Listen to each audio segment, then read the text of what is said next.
In 1939, Height went to Washington, D.C., to be executive of the Phyllis Wheatley Branch of the DC YWCA.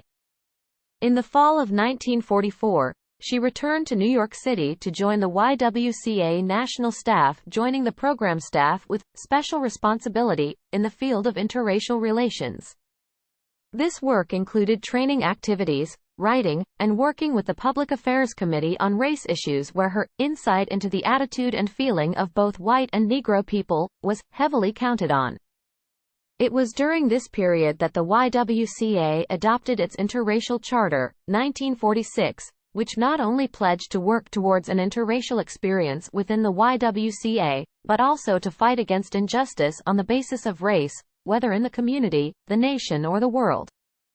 Convinced that segregation causes prejudice through estrangement, Height facilitated meetings, ran workshops, and wrote articles and pamphlets aimed at helping white YWCA members transcend their fears and bring their daily activities in line with the association's principles.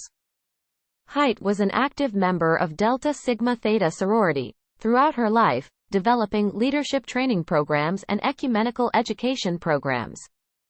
She was initiated at the Rho chapter at Columbia University, and served as national president of the sorority from 1947 to 1956.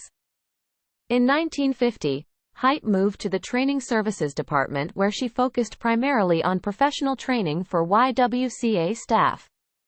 She spent the fall of 1952 in India as a visiting professor at the Delhi School of Social Work, then returned to her training work in New York City.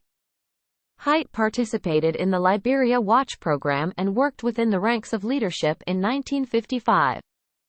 In 1963, the increasing momentum of the civil rights movement prompted the YWCA's National Board to allocate funds to launch a countrywide action program for integration and desegregation of community YWCAs.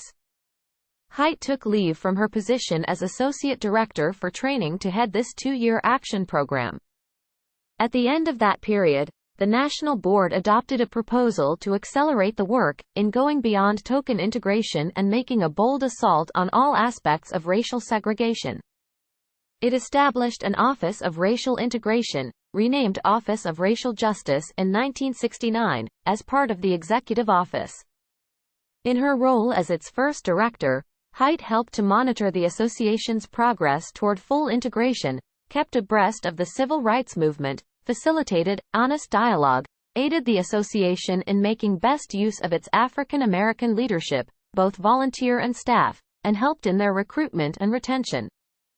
Shortly before she retired from the YWCA in 1977, Height was elected as an honorary National Board member, a lifetime appointment.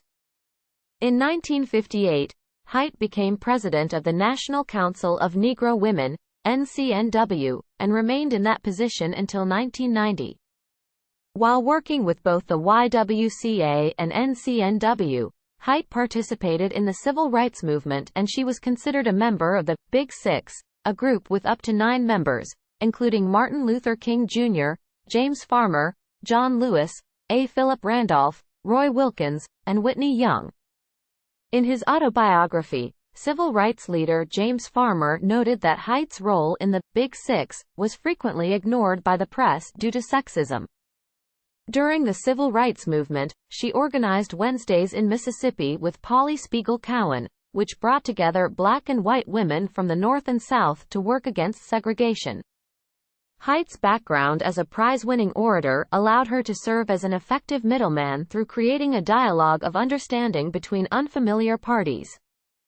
Though Height was not called upon to speak at the March on Washington for Jobs and Freedom, she served as one of the chief organizers for the gathering, becoming a key part in the demonstration's success. Height also acted as an ambassador for the Lone Women's Organization during the event. Additionally, Height developed many international volunteer programs with the NCNW in Asia, Africa, Europe, and South America. In the mid-1960s, she wrote a column called A Woman's Word for the weekly African American newspaper The New York Amsterdam News.